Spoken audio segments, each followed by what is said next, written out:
Hey everybody! Oh boy, we have another cherry burl here to work with. This came to me from my friends Lisa and Paul. Apparently it's been in Paul's shop for a very long time. As you can see, it's quite cracked. And so that's gonna complicate things a little bit more as far as figuring out what to do with it. Kind of these two. I mean, I think that it's really all one burl growing around the trunk or this branch, but it's also sort of separated into two on the sides, and then this one that's sort of on the back. Let's see what it looks like from this direction. I think my plan is gonna be, I'm just gonna split this down the middle this way so that these are each on a side, which is gonna just bring part of this with either one, you know, and I might lose some of this figure depending upon what happens. But you know, with all of the burls, it's so hard to figure out what's going on there. You really just have to cut into it and then, you know, work with what you've got. So I'm gonna take this outside and split it down the middle and then bring it back in, and we'll look at what we have there. What I'm thinking, I would like to definitely get one natural edge bowl out of one of these sides. And after that, I don't know, maybe I get two burls or two bowls, and then we'll see if I can do something with the middle part. I don't know. So that's where I'm gonna start. I'm gonna split this, and that will also give us a little better idea of where the figure is. On the one that's kind of on the front, you can see that it's starting, you know, you can tell that this is burly figure in here. These are down a little further, so it's not showing here. So splitting this open will also help get an idea of where the best figure is going to be, and then we'll try to work with it. So hold tight a minute. All right, let's see here. Well, we have some rot in the middle here.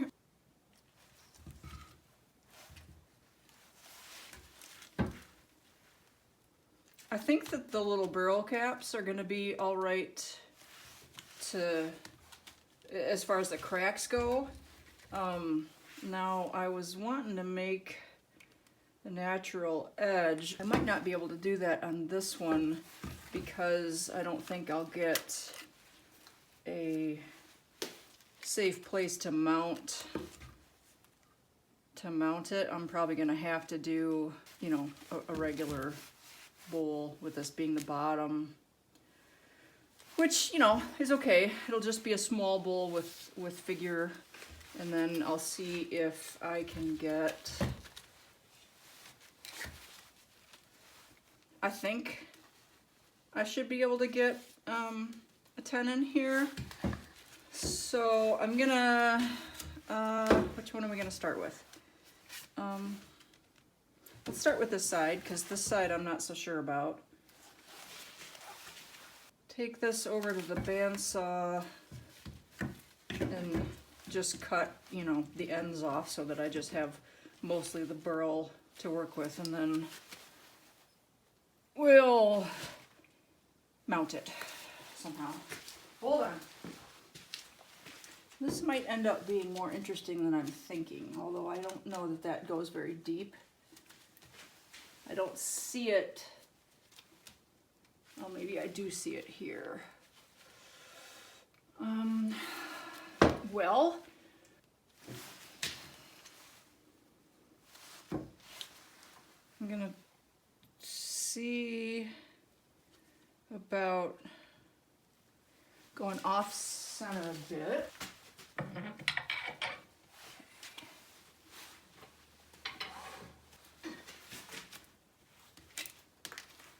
I sharpened all of the bowl gouges that I use most frequently, so they are all good and sharpy sharp. And I'm gonna stand over here with my shield down.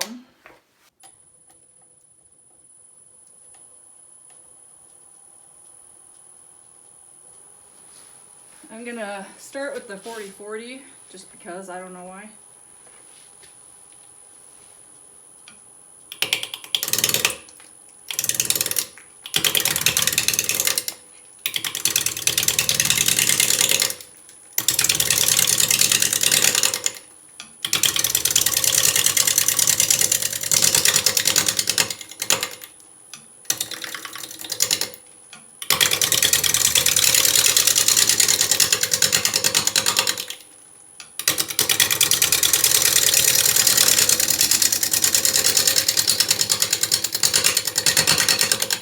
I think what I'm gonna do is just work on trying to get a tenon in case things explode. I might still be able to get something out of it. I don't think that this crack's going anywhere just yet, but I'll be turning that away when I get that far. That'll have to go. So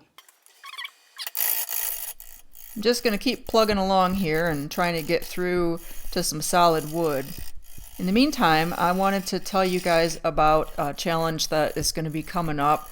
My friend Hula, who is the one who makes those incredibly sexy yarn bowls that I am, we'll say, borrowing his design on. Anyway, Hula has a really, really big kind of over-the-top project lined up, and I am very excited to take part in it. So next video I'm going to get that out to you guys, and I'm hoping that all of the fellow woodturners out there are going to participate. And if you're not a woodturner, I'm sure that there's going to be a way to add some value to this project as well. So stay tuned for that. I'm really excited about that. It's going to be very cool. You can see I still have a ways to go before we get through this rot, and you can see already how far I've had to go in just from the size of the tenon that's still there.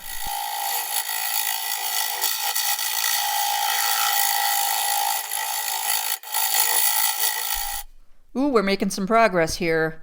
And I'm trying to just hog some more material out, get it out of the way, so I can hopefully get a tenon on this thing before some disastrous thing happens.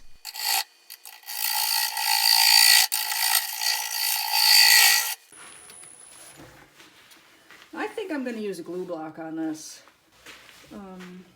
Let's take some more of this out, I guess.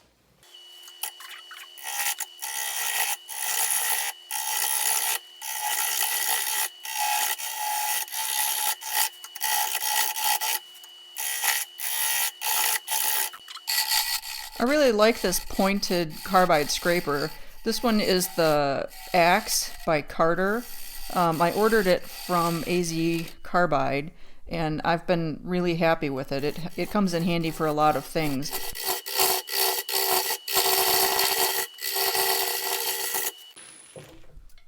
Since I decided to do a glue block, I need to make sure that the area where the glue block is going to sit is ever so slightly concave, so that the outside edges of the glue block and the area where it's going to sit on the bottom are going to be what's touching, and that there's nothing in the middle that's higher that's going to want to push it out.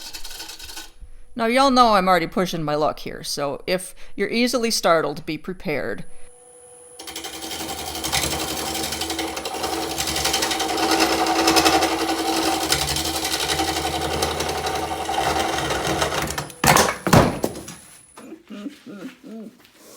Oh, I was going to get that little bit, but I think that is just going to save me a little bit of work. Oh my gosh, the wood chips. Ugh. I swear I need a spacesuit or something. Oops.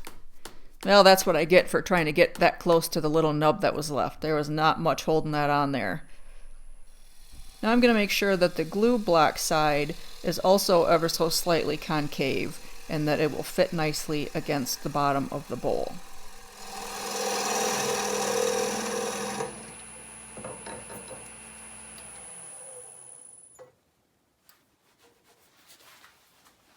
Okay, I have my Starbond thick if you're gonna make a glue block, you have to use thick CA glue. And I strongly recommend the Starbond. I have a coupon code in the description. Also, I'll stick it up there on the screen. All the wood turners use Starbond, so I decided that that's good enough for me, and it's good stuff. So I don't want this thing to fly off again, although, you know, when you look at what I had for my spur drive, we're happy that we got it to this point. So what I'm gonna do is, normally there's a hole, and if you have a center point, then you drop a little metal rod down in there and it helps center it.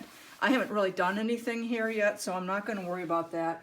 I'm just gonna do my best to center it, you know, on this spot, and then I can go from there.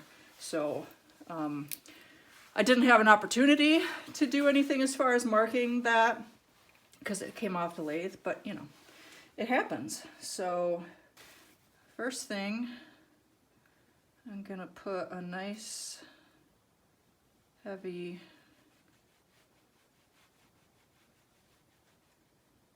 bead around the edge here, because this is where it's going to be making contact with each other.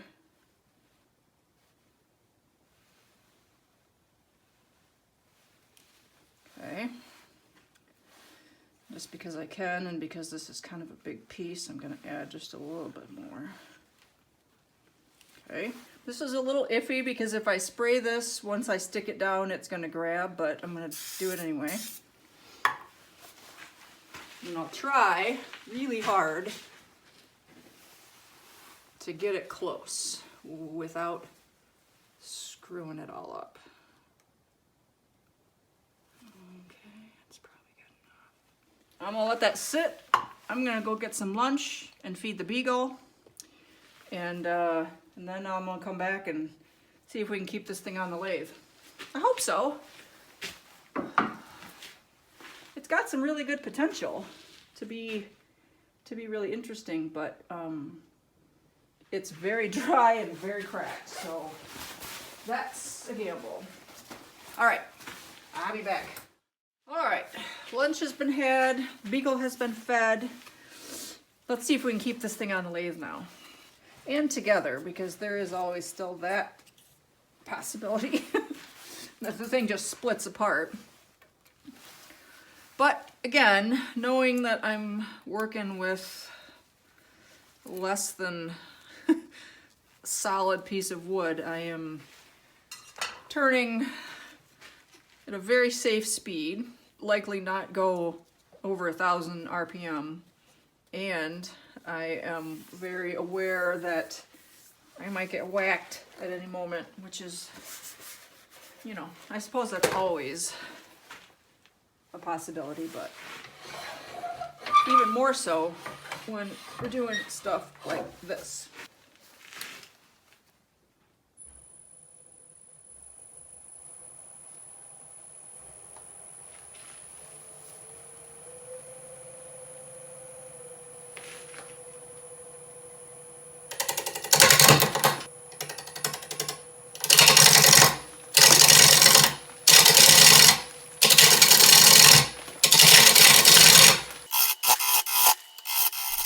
I did add a bead of the thick CA glue around the joint between the glue block and the bottom of the bowl, and you can see it there.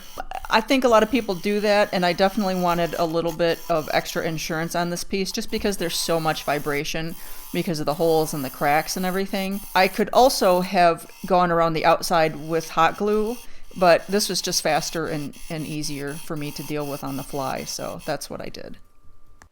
We definitely have a lot of issues here, but I don't think that any of them are so bad that I'm not going to be able to get something out of this. It may end up being a little smaller or shallower than I had anticipated, but we'll see. I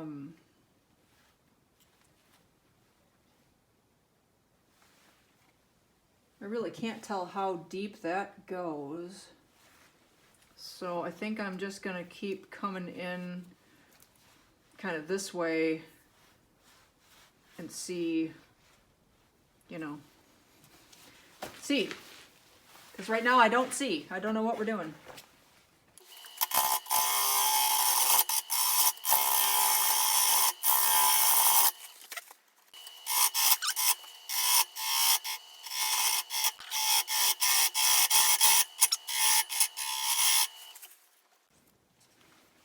All right, we have finally reached the end of that crack, which is right there. So I think, well, it's not the end, but I can see now what's doing, and I don't think it's going to be an issue. It doesn't come any further out here, so I'm going to leave that alone for right now. And I'm just going to smooth this curve out. Actually, you know, I'm going to do that with the round carbide scraper again. I can clean the surface up when I'm finished, but this is actually working at least as well as the gouges, and it's not beating me up quite so badly. So I'm just going to kind of smooth this in so there's a curve, and then probably start working on the top and see what we have from there.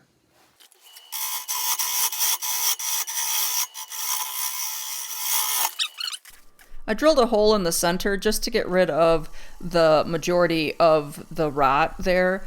The center always moves a lot slower than anything on the outside, and it just really vibrated pretty hard when I got close to the center.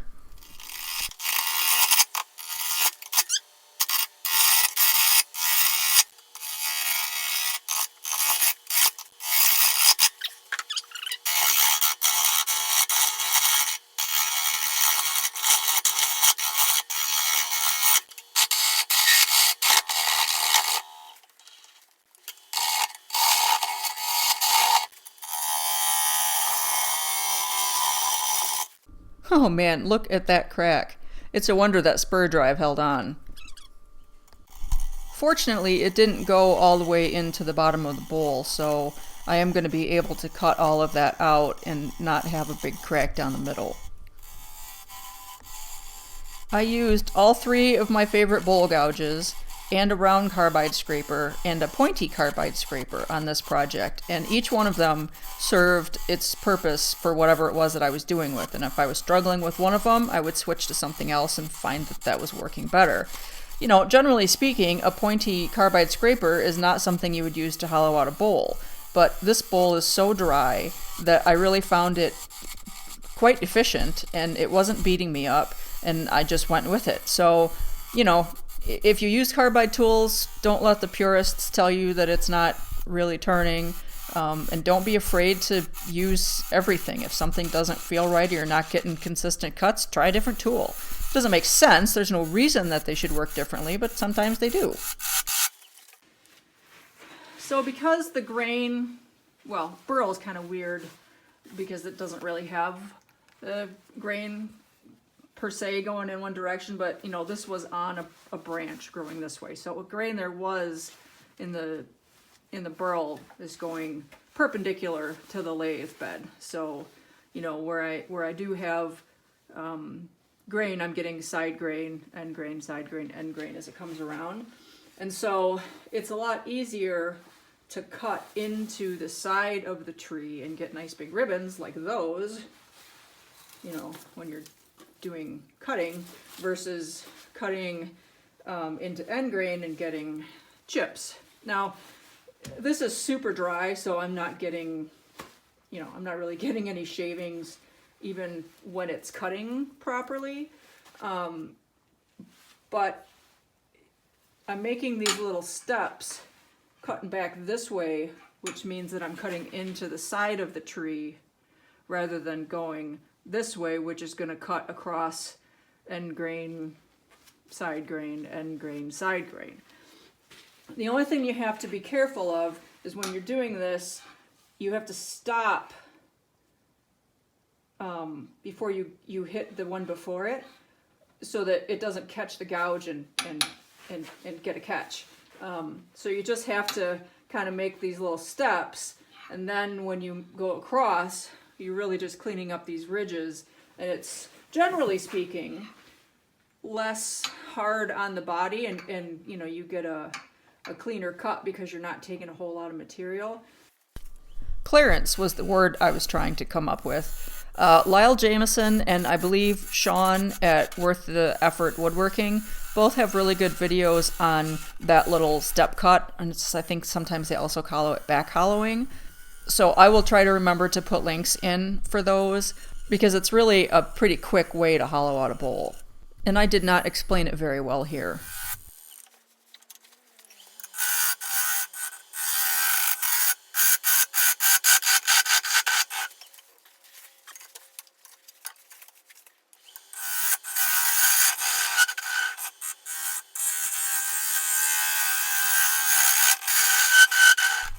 You know you've got a hole or a branch or a knot or a crack or some imperfection in your bowl when it starts singing. And this thing has been serenading me since I started on it. I was hoping to keep the bark on, but I lost a couple of big chunks, so I just pulled the rest of it off, and I'm using a nylon wire brush. I know that doesn't make sense, but you know what I mean. To go over and clean up the rest of it. I got to get me a Sandoflex. That's just all there is to that.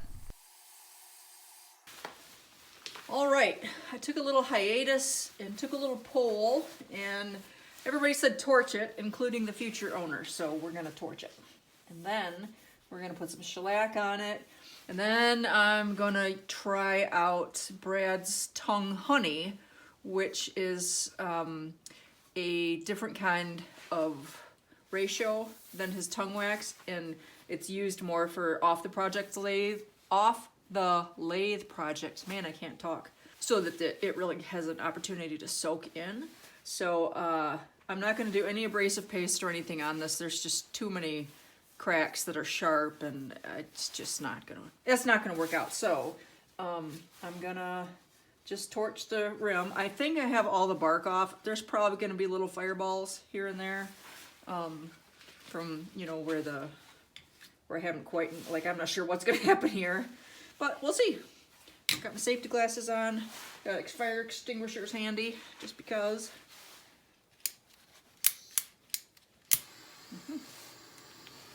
Okay, here we go.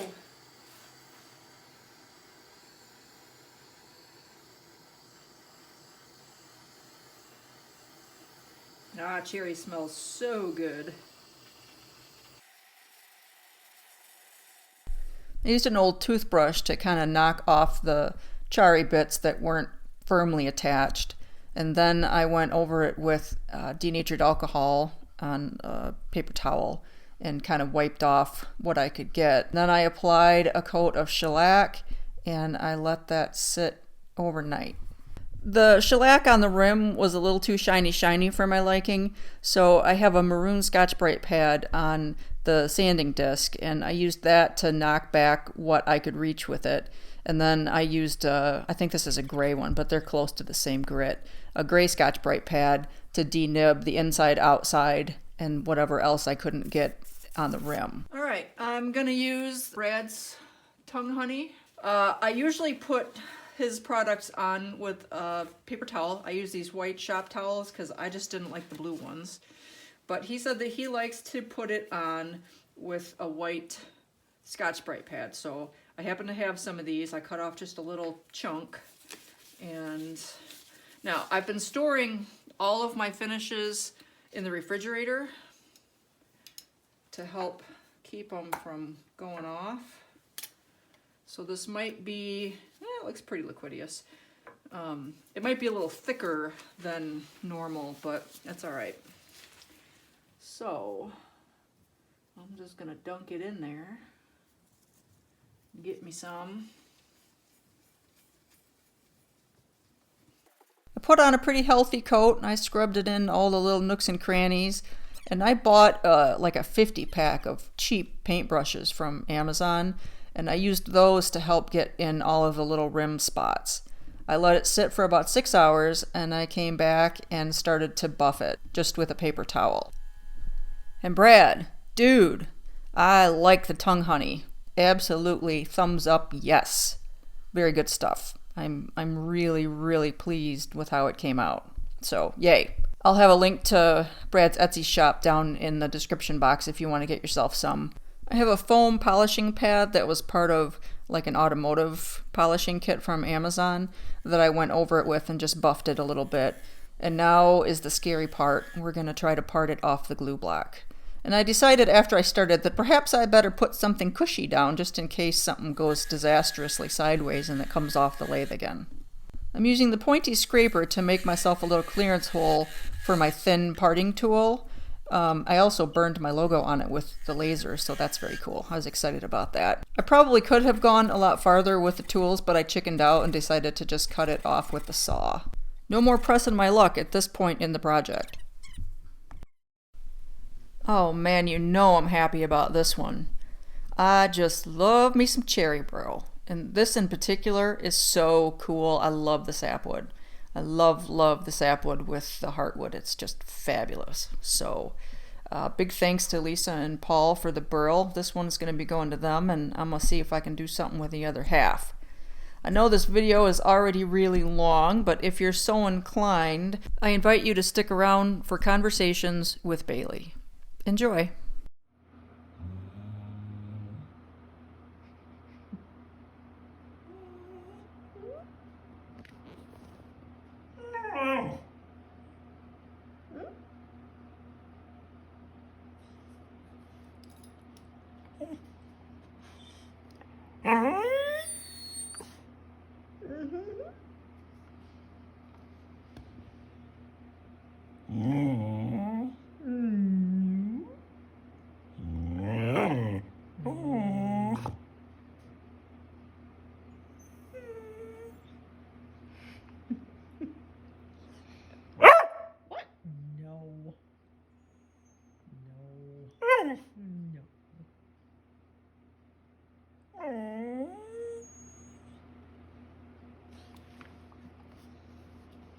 What?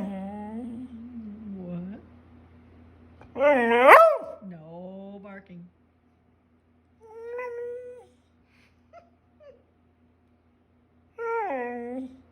Are you bored? It's almost time to go to bed. That's not going to bed. That's getting a toy. Oh, okay. Okay. No, that's going to be too loud. That's too loud. Too loud. No. No. You're awful cute. Yeah, you're awful cute. Is that a good thing, he says? I don't know if that's a good thing. I think it's a good thing.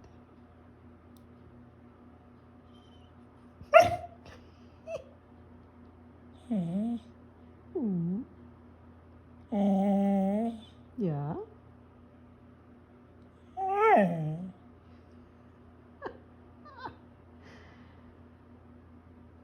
You have a lot to say tonight. Yes, you do.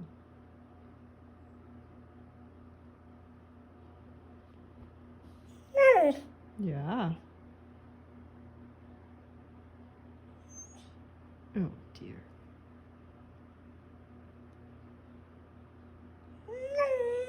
No. I know. Life is hard for beagles. Yeah.